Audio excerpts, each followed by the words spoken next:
shadow of your wings and protect us from any distractions sa oras na ito. Let our hearts, Panginoon, sa iyong mga salita sa oras na ito. In the mighty name of Jesus Christ we pray. Amen. Hallelujah.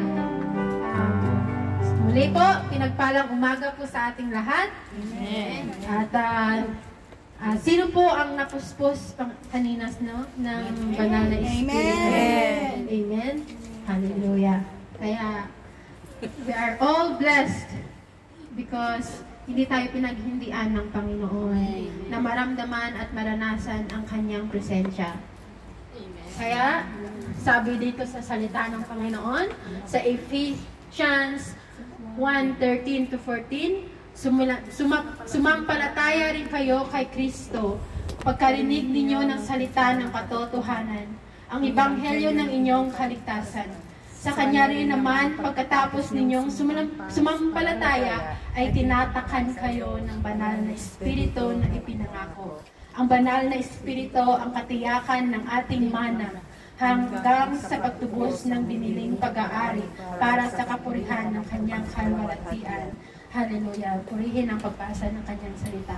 I can feel the presence of God. Hallelujah. Kaya ang tatak po natin, nang tinanggap natin ang Ebanghelyo, ay ang tatak ng banal na Espiritu. Amen. Hanggang sa Kanya, sa muling pagdating ng Panginoong Jesus. Ang katotohanan na si Jesus lamang. Jesus the only way, the truth, and the life. No one comes to the Father except through Him. So yun po, for we are the temple of the Holy Spirit, nananahan na siya sa atin simula nung tinanggap natin siya. Amen? So kaya, bilang isang Kristiyano, tayo ay dapat maging Spirit-led and be fruitful. Kaya yung ating pamagat ng ating topic sa gabi na ba? Sa araw na ito is about Spirit-led and be fruitful. Down lang po. Opo. Thank you. So, hallelujah. Kaya para tayong mga harden na patuloy na kino-cultivate, at para tayong mga puno na patuloy na namumunga. Amen? Simula nung tinanggap natin ang Panginoong Jesus. Amen. Amen. Paano tayo magiging Spirit-led? Una po, tayo po ay magkaroon ng to follow the Holy Spirit. Paano tayo magiging Spirit-led? Follow the Holy Spirit. Yun po muna. Sabi dito sa Galatians 5:16, sinabi ko sa inyo, ang Espiritu gawin ninyong patnubay sa inyong buhay at hindi kayo magiging alipin ng hilig ng laman. Amen. Kaya dapat ay lumakad tayo ayon sa banal na Espiritu. Hayaan natin siyang manguna sa ating mga buhay. Amen. Magkaroon tayo ng lifestyle, na relasyon, yung lagi tayong connected sa Kanya. Amen. Sa relasyon at pagsunod sa Kanya. Yung pamumuhay natin ay naka-align lagi at nakaayon sa banal na Espiritu. So, kailangan be sensitive to the Holy Spirit. Alam natin, merong nag-uudyok sa atin, di ba, sa lahat natin gawin? Merong mga salita. Hindi yan yung bumubulong, di ba? Amen? So, we need to be sensitive. I-tackle natin paano tayo makarinig ng banal na Espiritu. Amen? So, bakit mahirap sumunod sa Holy Spirit? Dahil po ay may kalaban tayo. Yun ay ang ating flesh, ang ating laman, sarili nating kagustuhan, sariling emosyon, at sariling kasalanan. Sa Galatians 5:16, 5 taas ko muna. Opo, sinabi ko nga, magsilakad kayo ayon sa Espiritu at hindi ninyo gagawin ang pita ng laman. So, kailangan natin be sensitive to the Holy Spirit. Kailangan i-involve natin siya sa lahat ng ating desisyon sa ating buhay. Kapag tayo ay Spirit-led, buhay na buhay tayo. Amen? Punong-puno ng direksyon, punong-puno ng pag-asa, punong-puno ng bunga na makikita sa ating buhay. Kahit anong nangyayari sa ating buhay. Kasi lahat naman tayo mayroong mga pinagdadaanan. But our focus is positive lang. Kasi may ginagawa ang Diyos, may plano ang Diyos, may reason ang Diyos, may purpose ang Diyos. So, lagi tayong nakatuon sa Panginoon. Hindi tayo nagne-negative thinking na bakit nangyari ito, masama ba ako, ganyan. Amen? Pero, hindi ka magkakaroon ng regret. Amen? Kapag you are Spirit-led. Sino ang sinusundan mo sa araw-araw? Yan, natatanungin natin sa ating sarili. Emosyon mo ba? Sarili mo ba? Takot mo ba? O ang Holy Spirit? So, ang bunga ng Holy Spirit, hindi ito nangyayari dahil nagsisimba tayo tuwing linggo lamang. Ito ay araw-araw nating relasyon sa banal na Espiritu at sa Panginoong Jesus. Amen? Amen.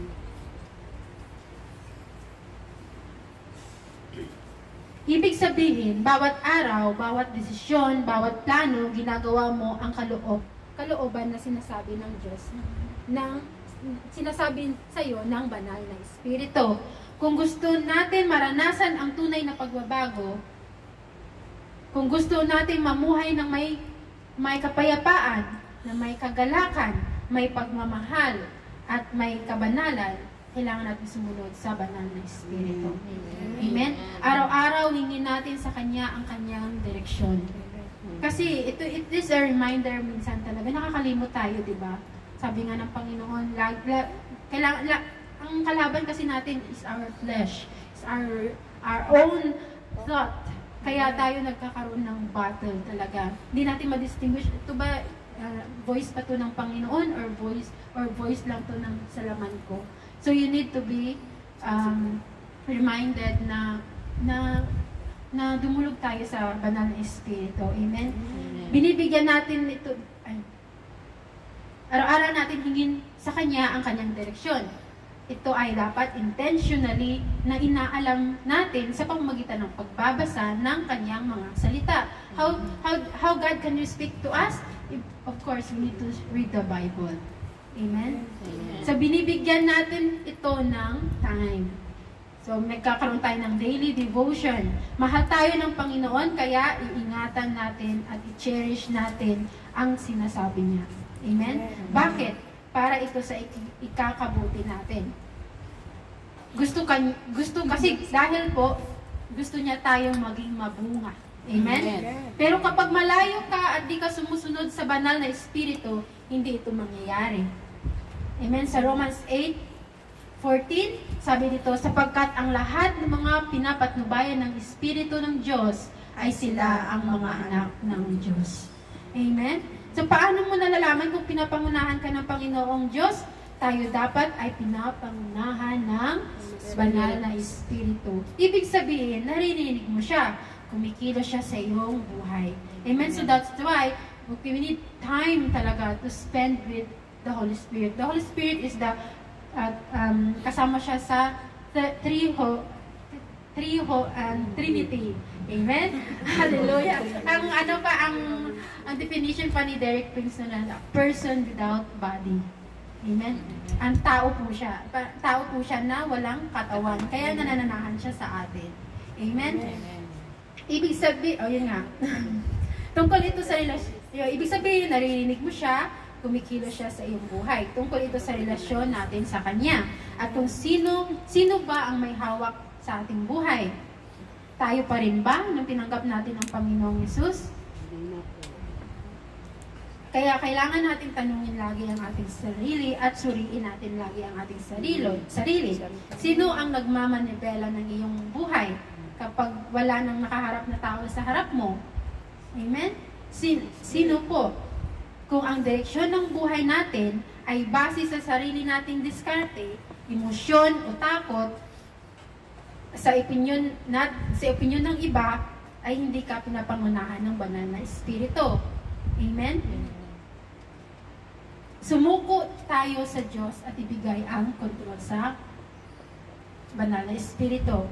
So, ang spirit-led life, ang goal ay hindi lang kaalaman, hindi lang siya knowledge, kundi ang kakaibang pamumuhay. Amen? Buhay na sumusunod, buhay na ginagabayan, buhay na hindi patungkol lang sa relihiyon, kundi buhay na nagmamahal sa Diyos. Amen? At dahil mahal mo ang Diyos, nagbabago ang buhay natin. There's changes. Amen? May pagbabago. Sinusunod mo siya. So, buhay na hindi lang basta tumatakbo, kundi meron tayong direksyon. May purpose. Kung yung direksyon na yun ay ang nagbibigay ay ang Holy Spirit. Kung pinapangunahan tayo talaga ng Holy Spirit, mararanasan natin talaga ang bunga. Bunga. Amen? So, brethren, kailangan natin, we need to follow the Holy Spirit because only those led by the Spirit are truly called sons and daughters of God. So, basahin natin sa Romans 8:5-7. Sapagkat ang mga ayon sa laman ay nangasitalima sa mga bagay ng laman. Tatapwat ang mga iyon sa Espiritu ay sa mga bagay ng Espiritu. Sapagkat ang kaisipan ng laman ay kamatayan. Tatapwat ang kaisipan ng Espiritu ay buhay at kapayapaan. Sapagkat ang kaisipan ng laman ay pakikipaggalit laban sa Diyos. Sapagkat hindi nakakasasaklaw sa kautusan ng Diyos ni hindi nga maaari. Amen? So, paano lumakad ayon sa Espiritu? Yun nga. Yun ay ang mga namumuhay ayon sa Espiritu. So, sabi dito sa verse 5, sabi niya, ang mga namumuhay ayon sa hilig ng laman ay walang pinapahalagahan, kundi ang bagay na ukol sa laman. Ngunit ang mga namumuhay ayon sa Espiritu ay nagpapahalaga sa mga bagay na spiritual. So, our eyes is already fixed to what is unseen. For what is seen is temporary, and for what is unseen is eternal. So, yun natin tinitingnan, yung mga bagay na hindi nakikita ng tao. Amen?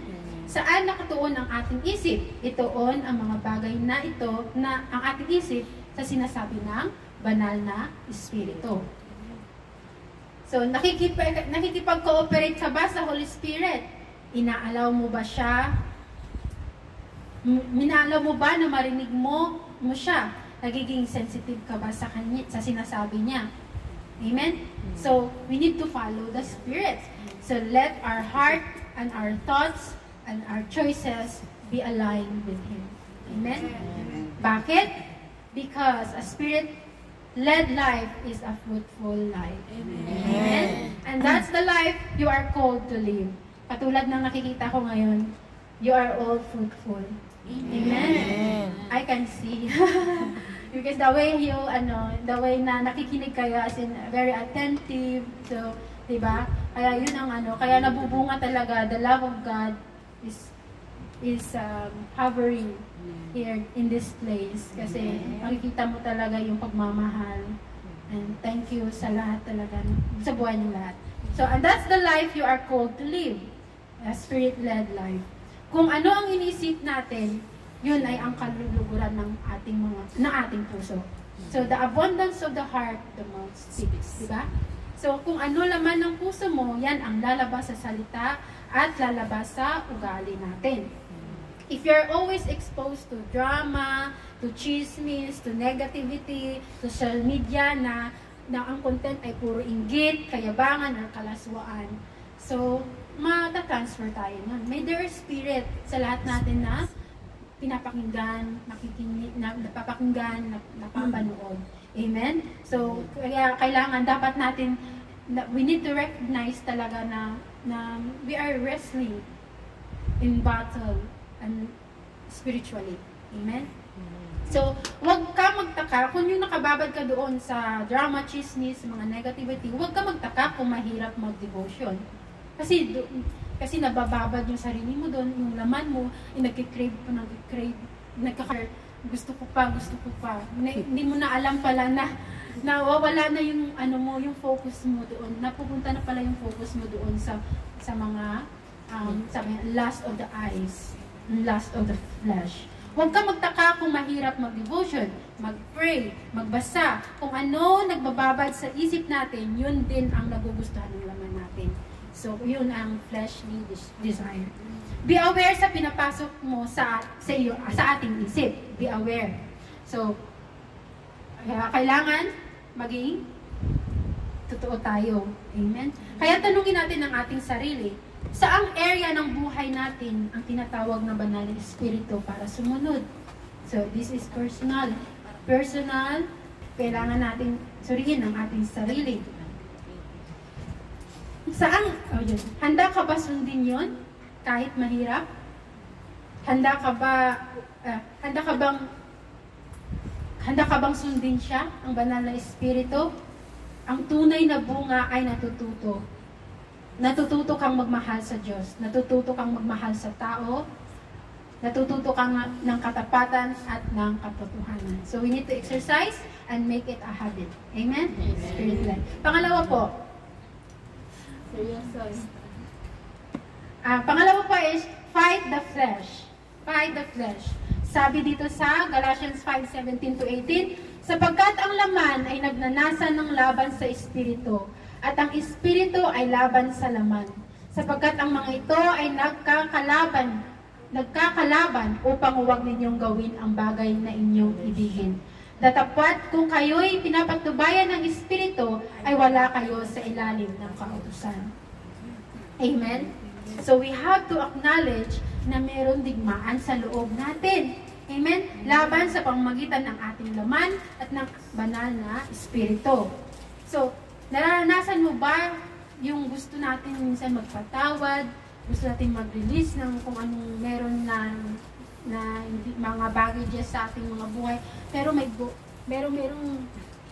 meron din nag-a-against, yung mga balakid. Tapos merong nagsasabi na gantihan natin, yung ganon, yung mga negative thoughts na tinatanim ng kaaway. O kaya gusto mo magsabi ng totoo, pero parang may bumubulong na pumipigil. Yun. Amen? So, lumalaban ng flesh natin at ng ating spirit. Sabihin mo man o wala, meron. Amen? Amen. May tension. Gusto mong sundin. Kaya, di ba, as a Christian, may struggle talaga, di ba? May struggle talaga. Amen? Punta ba kami sa park o pupunta ba kami sa church? May ano doon, parang may isang event doon sa isang beses lang yun sa isang taon pupunta muna kami siguro. Or punta kami ng church. So yun nga, may tension. So yun ay laman, makasalanan nating kalikasan. Dati nating pag-uugali o pagkatao bago natin nakilala ang Panginoon. Dito nga sa Galatians 17, sabi niya, datapwat kung kayo'y pinapatnubayan ng Espiritu, ay wala kayo sa ilalim ng kautusan. So, kung lahat, ang laman ay kabaliktaran ng Holy Spirit. So, hindi sila pwedeng isama na tulad ng tubig at langis. Oil and water. Kahit, di ba, kahit i-steer mo siya ng tataas at tataas pa rin ang oil. Amen? Kaya huwag tayong magtaka kung merong struggle. Hindi, magkalaban talaga sila. Amen? Amen. Ibig sabihin lang yan, merong espiritu sa loob mo. Positive pa rin. Positive yun. Kasi nga, at least, merong lumalaban. Amen? Kung wala, ay di matakot ka na. Ay di, nasa mundo ka na pala. Kapag ganun. Kasi wala ka ng leading by the Holy Spirit. So, ibig sabihin, pinaglalaban ka ng banal na Espiritu. Amen? So, merong Holy Spirit na nananahan na sa iyo. Yun nga, kakabahan ka kung walang struggle. Ibig sabihin, kumikilos ang Diyos sa iyong buhay. So, ano ba ang kagustuhan ng laman? So, ito, basahin natin. Anong kagustuhan ng ating mga laman? Makalaman. At hayag sa Galatians 5:19-21, at hayag ang mga gawa ng laman sa makatuwid ay ang mga ito: pakikiapid, karumihan, kalibugan, pagsamba sa Diyos-Diyosan, pangkukulang, mga pagtatanim, mga pagtatalo, mga paninibugho, mga pagkakaalitan, mga pagkakampi-kampi, division, kakaroon ng division, mga pagkakababahagi, bahagi, mga hidwang pananampalataya, mga kapanaghilian, mga paglalasing, mga kalayawan, at mga katulad nito tungkol sa mga bagay na ito ay aking papaunang ipaalala sa inyo tulad sa aking pagpapaalala ng una sa inyo na ang mga nagsisigawa ng gayong mga bagay ay hindi magsisipagmana ng kaharian. Amen? So, Diyos-Diyosan, hindi lang tungkol sa ribulto. Sino ang ating, ibig sabihin, ang kahit anong inuuna natin kaysa sa Diyos, iyon ang ating Diyos-Diyosan. Ang ating trabaho, career, mga pera, di ba? O sarili, ay ating ginagawang Diyos-Diyosan. Amen? Tulad ng mga bagay na ayaw natin mawala sa atin. Nagagalit tayo, naku-frustrate tayo, nagkakaroon ng disappointment. So, pwedeng pera, pwedeng oras, pwedeng gusto natin na hindi gusto natin pinag-pray, pero hindi pinagkaloob agad ng Panginoon, yung ganun. Minsan, di ba, pag nananampalataya tayo, and then against yung family natin, sinusunod natin sila, so nagiging Diyos natin sila. Amen? So, yung buhay na walang disiplina. So, yan. Yung buhay na walang disiplina, yun ang nagiging Diyos-Diyosan din natin, sarili natin. Pero sinasabi ng Biblia, hindi masama ang kasiyahan, pero kapag laman ang maghahari sa iyo, wala itong limitasyon.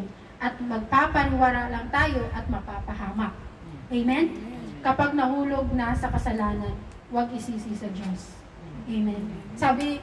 Di ba sabi nga ni Adam sa Genesis 3:12, sabi niya, yan po. Sabi niya, kasi sinabi ng lalaki, ang babaeng ibinigay mong aking kasamahin ay siyang nagbigay sa akin ng bunga ng punong kahoy at aking kinain. Sinisi niya ang Panginoon na kasi nga binigay mo sa akin ng babaeng ito, kaya ako nagkaroon ng sala. Sabi niya, inudyukan niya ako, nakainin din ito, kaya pinain ko na lang din, sabi niya. But then, hindi niya alam, it's his choice na tanggapin. It's his choice na kainin. Amen? It's his choice na i-choose niya what is wrong and right. Amen? Sabi nga ni John MacArthur, sabi niya, God is no way and to no degree responsible directly or indirectly for our being tempted. Ay hindi nanggaling talaga sa kanya yung mga temptation. So, hindi ang Diyos ang source ng temptation. Pero pwede niya itong gamitin. Pwede niya hinahayaan niya ito na dumating sa buhay natin para maging malakas tayo, palalakasin niya tayo, at palalakasan niya ang ating pananampalataya. Amen? Tulad ng apoy na sinusubok sa ginto. Di ba? Yung ginto, yung apoy sinusubok sa ginto. Yung ginto sinusubok. Yung ginto sinusubok sa apoy. Yung apoy na sumusubok sa ginto. Iman, di ba yung naguhulma? Yung naguhulma sa ginto, di ba yung apoy? Yung ginto, yung sumusubok sa apoy. Kaya yun ang ginagamit ng Diyos. Hallelujah! Baliktad. So, ginagamit ng Diyos ang tukso kung kanino talaga tayo sumusunod. Yun nga, binibigyan din tayo ng Panginoon to choose. Amen. Hindi niya tayo ginawang robot. Amen? Kaya malaya tayo. Kaya isa lang ang ating susundin. Dalawa lang ating susundin. Siya ba or ang flesh? Kung sumusunod ka sa laman mo, makikita mo sa sarili mo kung sino talaga sinusunod mo. Kung may struggle ka sa lust, pride, selfishness, jealousy, huwag nating isipin na wala ka ng pag-asa. Amen? Ang presence ng struggle ay di ebidensya ng pagkatalo. Amen? Kundi, ebidensya na may laban pa tayo. Amen? Kung may laban pa tayo, may pag-asa pa tayo. Amen? Pero kung nagpapatuloy tayo na nagpapatalo sa laman, sabi ng Biblia, ang gumagawa ng ganung bagay ay di magmamana ng kaharian ng Diyos. Doon kanina sa Galatians 5:21, papakita po sa taas. Ito, ay hindi masisipagmana ng kaharian ng Diyos. Diba? Ang bigat ng parusa natin. Pero yun ang totoo. Amen? Ang kaligtasan ay hindi po galing sa mabuting gawa lamang. Sabi dito sa Ephesians 2:8-9. Amen. Ephesians 2:8-9, sabi dito, sapagkat dahil sa kagandahang loob ng Diyos, kayo ay naligtas sa pamamagitan ng pananampalataya. At ang kaligtasan ito ay kaloob ng Diyos at hindi sa pamamagitan ng inyong sarili. Hindi ito bunga ng inyong mga gawa, kaya't walang dapat ipagmalaki ang sinuman. Kaya ito, ang pagtanggap sa Panginoon is grace by God. Amen? It is not about our works, but by the grace of God. Nung binigay niya sa atin yung sumusunod sa udyok ng banal na Espiritu. Kaya kapag sinunod natin siya, magmamana tayo ng kaharian ng Diyos. Amen? Hallelujah. Kaya lagi natin isipin na it is the work of the Holy Spirit that is working in us, kaya tayo patuloy na binibigyan ng Panginoon ng chances. Amen? Because God is God of many chances. Nagkakasala man tayo, pero andyan yung banal na Espiritu para tayo ay bigyan ng direksyon and to lead us. Amen? Ang ibig sabihin lamang ni Pablo sa Galatians 5:21 ay na kapag ang tao ay